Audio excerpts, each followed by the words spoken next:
Jesus and his disciples are headed to Jerusalem.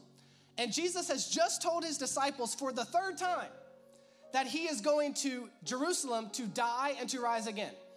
And it's amazing to me because Jesus tells the disciples this 3 times, and yet when it actually happens, they freak out as if they had no idea that it was going to happen. Have you ever been talking to somebody and you could tell that they weren't really listening? Right, like you're talking to them and they're acting like they're listening, like they're nodding their heads. This is how I feel a lot of Sunday mornings. I'm just gonna be honest. I'm like, I'm talking, nobody's listening, right? But it's like they're nodding their heads. And they're like, oh yeah, right? You know, cool, yeah. But you know they're not really hearing what you're saying. I think that's how the disciples were with Jesus a lot of times. I think Jesus was saying things to them and they're like, yeah, oh yeah. But they weren't really getting it. Because Jesus has told them over and over and over again, I'm going to Jerusalem to die and to rise again. Jesus actually dies and they freak out like it's the first time they've heard of it, right? But I want to look at verse number 29 because now they're leaving Jericho, headed for Jerusalem. And this is, I think, important. It is the last time that they are in Jericho. That it's the last time Jesus is in Jericho while on this earth. And it says in verse 29, as Jesus and his disciples were leaving Jericho, a large crowd followed him. 2 blind men were sitting by the roadside, and when they heard that Jesus was going by, they shouted, Lord, Son of David, have mercy on us. And the crowd rebuked them and told them to be quiet, but they shouted all the louder, Lord, Son of David, have mercy on us. One of the greatest tragedies, I believe, is when somebody is crying out for help, and followers of Jesus, rather than help them, try to silence them or try to dismiss them. And I think it's a great tragedy because it's the exact opposite of what Jesus always did. But it said Jesus stopped, he called them, what do you want me to do for you? He asked. Jesus like, what do you want me to do for you? But watch it, Jesus is on a mission. He's heading to Jerusalem to die on the cross, to rise again, right? He's got a purpose. And while he is on his way, he still had time to stop for these blind men. Jesus is on a mission. He's headstrong. He's going somewhere. He's got something to do. And while he's on this mission, he still has time to stop for these men. Jesus still has time to stop for you. He's not too busy for you. You're not too messed up for him. You're not too unimportant for him. You're not too trivial for him. Jesus still has time for you, and you still matter to Jesus. And may we as a church, and may we as followers of Jesus never become so busy with our agenda that we miss opportunities to minister to people. May we never become so consumed with our agenda and what we're trying to accomplish and what we've got to do and with our goals and our prerogatives and all of our things that we're wanting to do, that we miss the opportunity to minister to the ones who are right there that Jesus put in our path. Many of us are so focused on what we want to see done that we're missing what Jesus is trying to do through us. Jesus is on a mission to Jerusalem, but he stops. He ministers to these men. He says, what do you want me to do for you? Lord, they answered, we want our sight. And Jesus had compassion on them and touched their eyes, and immediately they received their sight and followed him. Can you imagine this? Like, can you picture this? This is what I like to do. Whenever I'm reading the Bible, I like to just picture it as if I were there. I like to put myself there. And can you picture this? Jesus is on his way to Jerusalem to die on a cross. He's on his way to Jerusalem to die on the cross. And while he is on his way, there are these blind men who are there. And they cry out to him. They cannot see, but they can hear. And they hear that Jesus is passing by. And they hear that he is coming by. They don't know what Jesus is going to do. They don't know where Jesus is going. They don't know how Jesus can fix things. All they know is that this is their moment. And so they cry out for Jesus. Jesus stops, he heals them, and then he continues on. And in our lives, a lot of times, we become so discouraged. We become so distraught with how things are that we decide it would be better just to give up. We decide it would be better just to quit, to stop believing that God can even do it. Like there's no point in even showing up anymore. There's no point in even trying anymore because we're so discouraged. We become, after disappointment after disappointment, delay after delay, setback after setback. It's like, what is the use? I don't know if you've ever been there. I've been there before, multiple times, more times than I care to admit, where it's like, what's the point? Why are we even doing this? Why am I doing this? What's the point? Because it's just like it's delay, and I'm disappointed here, and I'm disappointed now. And in those moments, we can begin to think that there is absolutely no point in trying, that there's no point in showing up anymore. But there is power in showing up. There is strength that is found in showing up. There is deliverance that can come out of showing up. And if we keep showing up, eventually there is a miracle that can come forth as we continue to show up. I'm talking to the parent who's been praying for your kid for 10 years and nothing's changed. But I believe I've seen it, that God can turn it on a whim. It seems like it's something that just happened immediately to you, but God's been working it in the process. And because you kept showing up, and because you said, no, hell's not gonna have my kid, hell's not gonna have my family, hell's not gonna have my marriage, hell's not gonna have any of this, because you kept showing up, God said, I'm working it. I'm working it. But if you stop showing up, hell wins. And I know in church, we don't talk about hell a lot anymore. We don't talk about the devil a lot anymore, but the reality is it's still real. Hell is still a real place. The devil is still real. And when we decide that it's not worth showing up anymore, we say, you know what? I'm waving my white flag and I'm done. And we turn it over to whatever else. There's power in showing up. So I want to talk to you this morning on the subject, keep showing up. Keep showing up. Let's pray together. God, I thank you for today. And I just thank you that we have the opportunity and the privilege to be able to gather here in this place, to be able to gather online. And Lord, I pray that you would speak to each and every one of our hearts.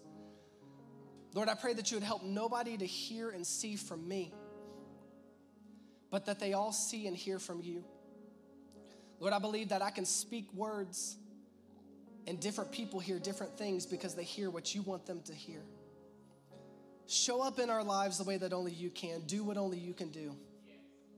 I thank you for it in Jesus' name. Everybody said? Amen. Now, have you ever had an aha moment?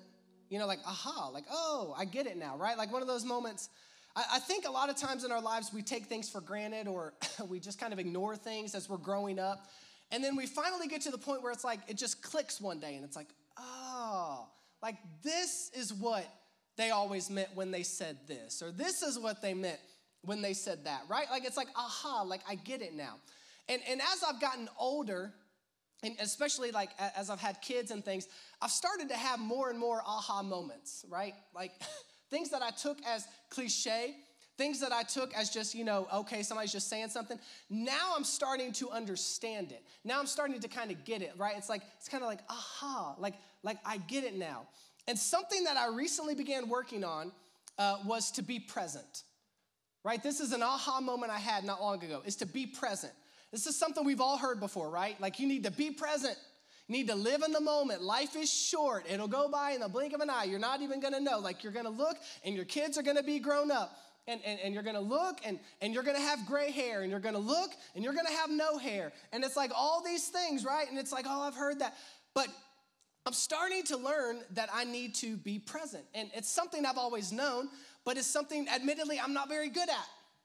Because I'm always looking ahead, right? I'm the type that I'm always planning ahead. I'm always trying to think ahead. And so it is difficult for me to live in the moment, to just be there and enjoy the moment, because I'm always trying to think ahead, which can be a good thing, but it can also be a bad thing. And I take it to the bad place because I take it so far that I'm not able to actually enjoy good moments, right? Like if there's something good happening, I'm like, okay, cool. Now how can we continue to grow this? How can we keep the momentum going? How can we not allow this to stagnate, right? So like instead of just enjoying it, it's like always thinking ahead. And I partially blame this on being busy, right? Because, you got family, kids, wife, church, pastoring, side hustles, like all these things. So there's always something else to be thinking about, right? There's always something else. And admittedly, our cell phones have made this even easier, right? Like our phones are always there. So we always get emails, we're getting text messages, whatever it may be. And so for myself, that's a serious problem, is because I'll get work messages and work emails when I'm trying to be present with my family at home. So I'm at home, I'm trying to be present, I try to do the best I can, but I'm man enough to admit that there are times that an email will come through, or a text message will come through, or a phone call will come through that will completely just take my victory and cause me not to be present in that moment, right? Like it'll just kind of wipe me out.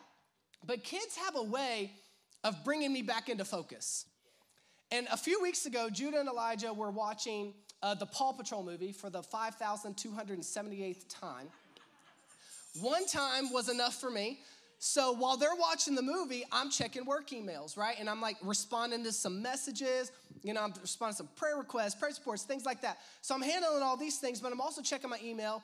And their favorite part of the movie came up. And so they yelled, "Daddy, watch this, Daddy." And their favorite part is when this, I don't know, this dog, I think his name is Marshall. He has this big like water ball thing that like shoots at the fire.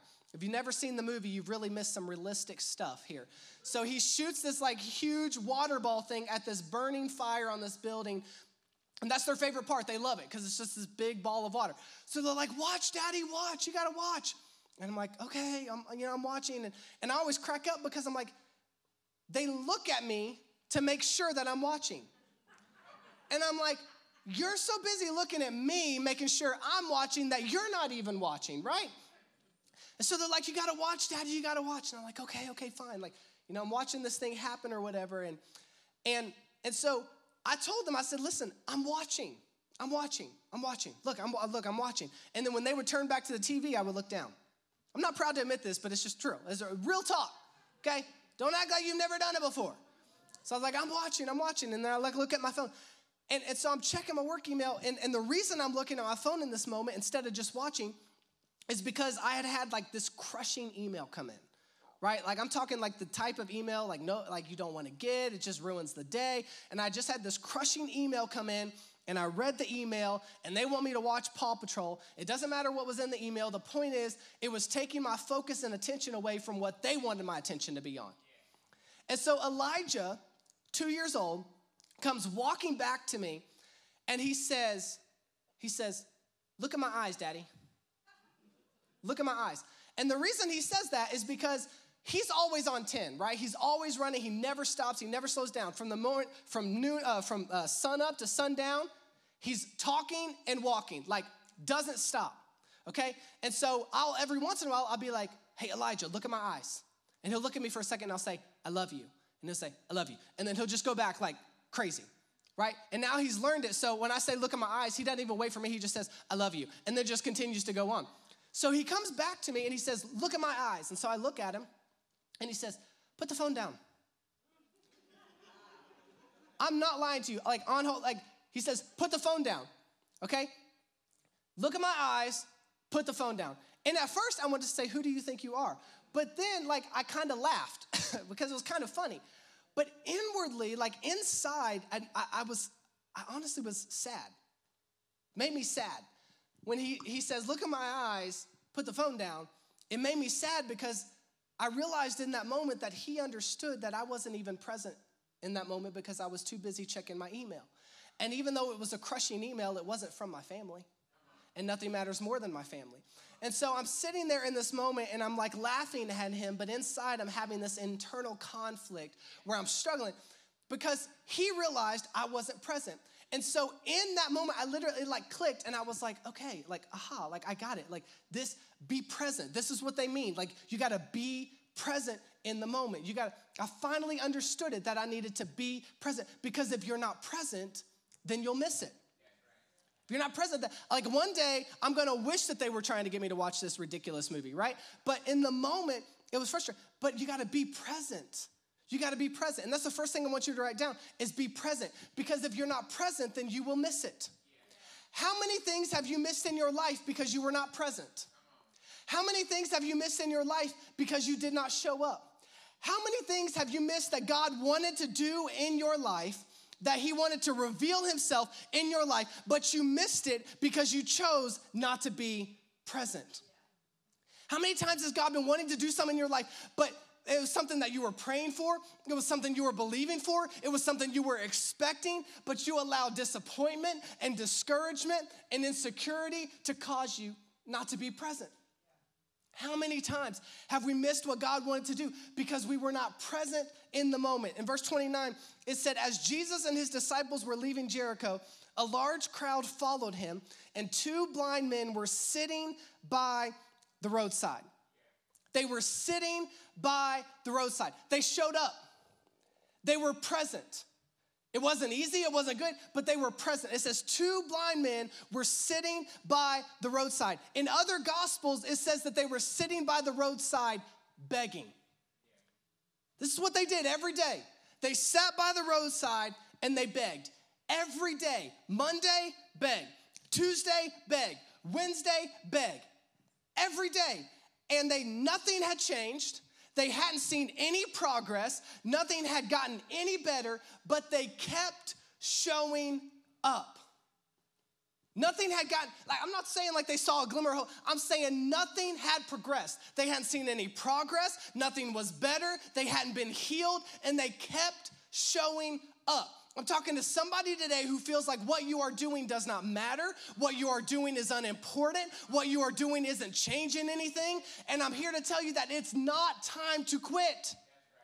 Some of us feel like it doesn't matter. I might as well quit. I might as well give up. No, it is not time to quit. It is not time to give up. It is time to keep showing up. God said, be present. Be present. Show up, be present. You may feel like nothing is changing, but show up anyways. You may not like it, but show up anyways. Do you think that the disciples, or do you think that these men, the blind men, liked begging? No. Do you think that the disciples liked everything they were having to do with Jesus all the time? No, but they kept showing up. These blind men are there begging. There's no way they like having to do this. There's no way this is something that they would have selected for their lives, but they kept showing up anyways. You may not understand it. You may not have an answer. You may not see progress, but keep showing up. You may feel like it's getting worse, but show up anyways. You may feel like it's always no and never yes, but keep showing up. You may feel like you are worse off now than you were to begin with, but keep showing up. Because there is power in the routine thing that you think is mundane and ineffective, but you have to show up. You gotta be present. If you decide to stop showing up, then it all falls apart. But if you make the decision, I don't see anything changing, I don't see anything getting better, but I'm going to keep showing up, then eventually you'll see the moment that you've been waiting for. Because if they would have stopped showing up, if they would have decided that morning, they would have woken up and decided it wasn't worth showing up, they would have missed Jesus. If they would have woken up that day and said, you know what, it's not worth being present in this place today, then they would have missed Jesus. When we decide not to show up in the place where we're at, then we risk missing Jesus. They wouldn't have shown up, they would have missed Jesus. They would have missed the very thing that they needed, the very thing that they were believing for. And watch this, it does not say that they went from place to place to place trying to find Jesus. It doesn't say they went from place to place to place trying to force something to work, trying to make something be Jesus. It just says that they showed up in the same place they always were to beg. They showed up in the same place. In other words, they didn't find Jesus, Jesus found them. And he found them in the same place that they always were.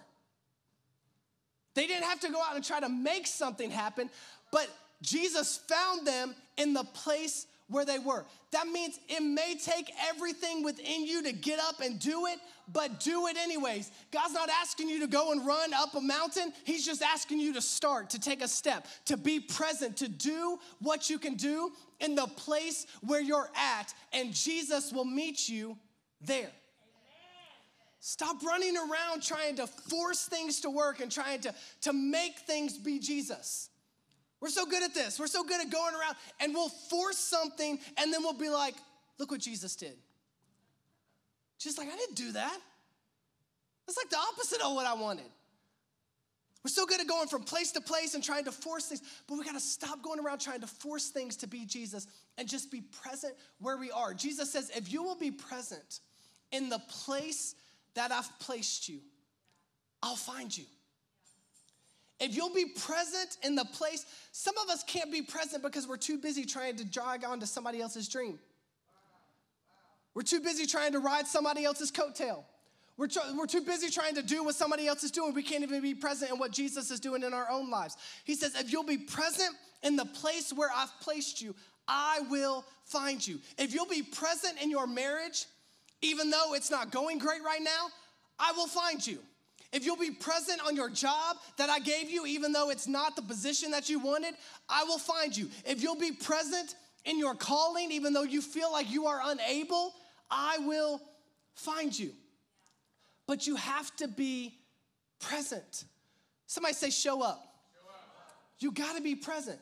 You have to be present, and then the second thing I want you to see, you got to be a little bit stubborn. You got to be a little bit stubborn. Now, some of y'all, this just set you free because people have told you your stubbornness is a bad thing for your whole life. And now you're here, and you mean being stubborn is godly? Right? Like being stubborn is a good thing, right? Some of y'all looking at your spouse like, ha, I told you, including my spouse. She's looking at me. You got to be stubborn sometimes. I tell her all the time, like, man, you're the most stubborn person I think I ever met until we had kids. Anyways, that's how she keeps me grounded, right? That's how she keeps me on path because she's like, no, I'm right, you're wrong. Like, no, I'm right, you're wrong. No, I'm right. And then she wears me down. And then I'm like, okay, you're right, I'm wrong, right? You got to be stubborn. You got to be stubborn. So we think in our lives a lot of times that being stubborn is a bad thing, but we need to be stubborn. In our walk with Christ, we need to be stubborn. We can't be passive, right? It requires a little tenacity. Like the men in verse 31, it said the crowd rebuked them, told them to be quiet, but they shouted all the louder, Lord, Son of David, have mercy on us. The crowd rebuked them, told them to be quiet, but they shouted all the louder. In other words, they were stubborn. Lord, Son of David, have mercy on us. They shouted for him, and then everybody around them told them to be quiet, and they rebuked them. So they hear Jesus is passing by. They cry out for Jesus, and they're like, Jesus, we need help.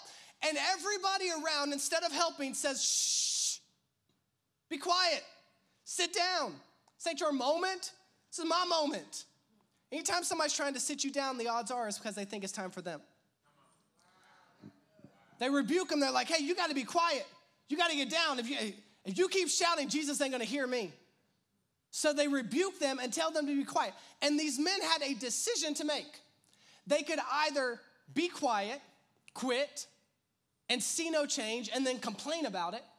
Complain that they were in the same situation that they were before because they listened to somebody who wasn't God. Or they could make the decision to be stubborn and shout louder. And here's the way God said it to me. Don't pout, shout. Don't pout, shout. Because what happens a lot of times is we start sharing what we believe God's going to do. We start crying out for God. We start seeking him. And somebody tells us to be quiet. Somebody tells us we're crazy. And so then we just pout about it. Nobody's believing in the dream. Nobody's believing in what God told me. Nobody's on board with me. Everybody's telling me to be quiet. Nothing's changing. Everything's getting worse. We start to pout. I know we talk about kids pouting all the time, but the reality is adults do too. Maybe even more than kids sometimes. We just call it prayer, right? We pout too. We pout. And these men, they had every reason to pout. But God said, don't pout, shout. When you want to pout, when you want to complain, just shout. When you want to complain about it, just shout.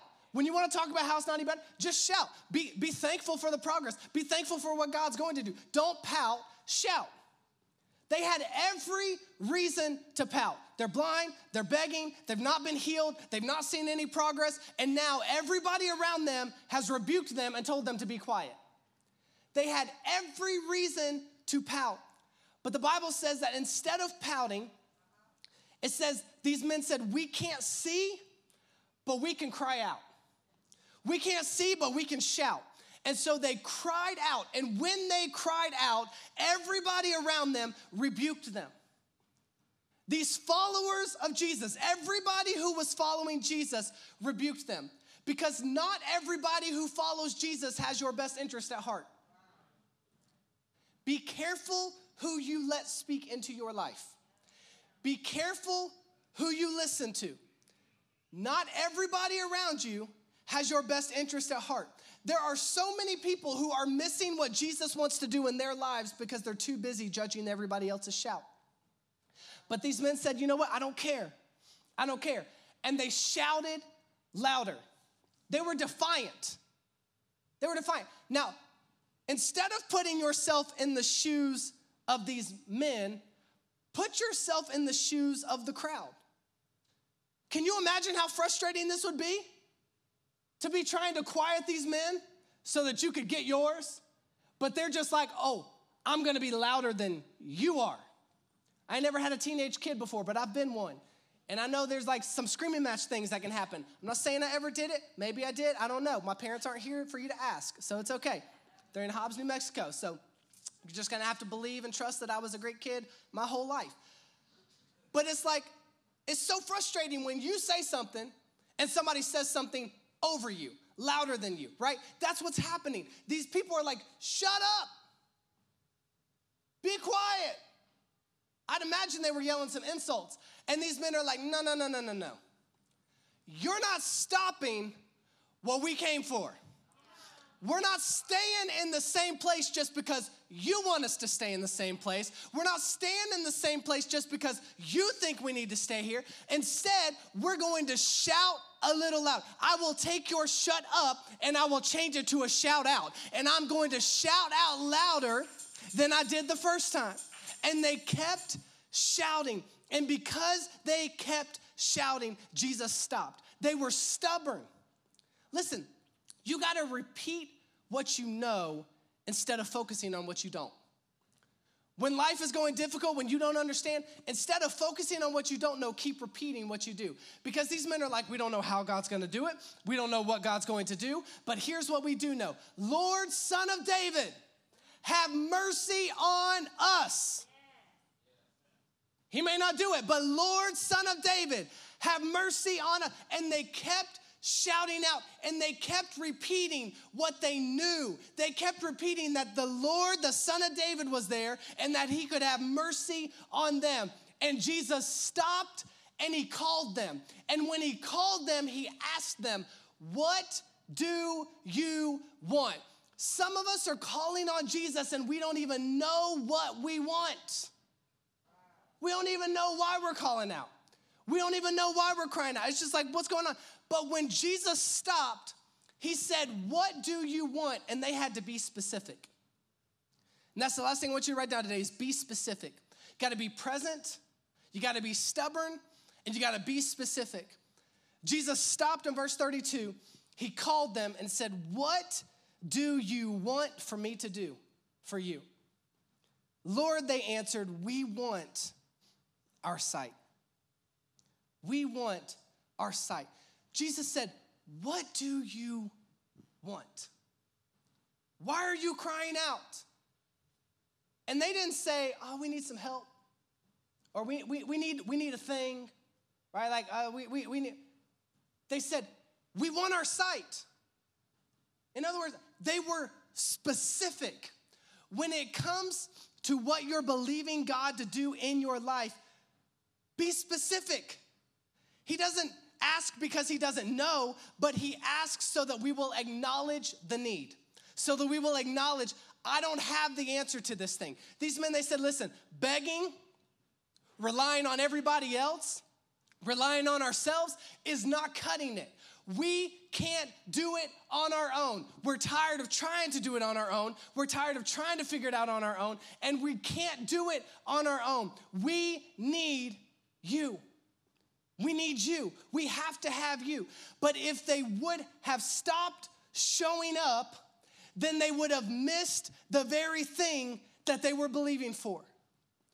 If they would have stopped showing up, they never would have seen the fulfillment of what Jesus could do in their lives because they gave up too soon, because they quit too soon, because where they were was insignificant.